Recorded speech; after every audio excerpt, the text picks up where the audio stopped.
In today's video, I'm going to show you how to fix a Epson printer not printing.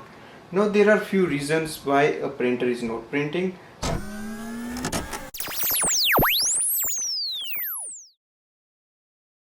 Now the first and most common reason is wireless network.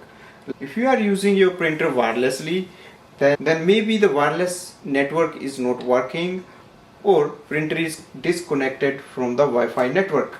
So you have to go and check on the printer screen if the connection is working and the Wi-Fi of your home is working. And the second most important thing is the ink. Sometimes we run out of the ink and we don't know. So you can look at this section in the ink tank printers, and if you have a printer with the screen, you can go and check there, ink light flashing on the printer screen, so you can fix it. And the third thing is if your printer is out of the paper. For example, this printer is out of the paper. Sometimes our printer has a paper jam and we don't know about that.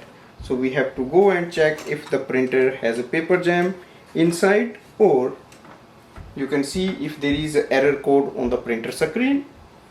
And the last thing is too many print jobs. Sometimes we send a print job and for some reason printer is not able to complete it.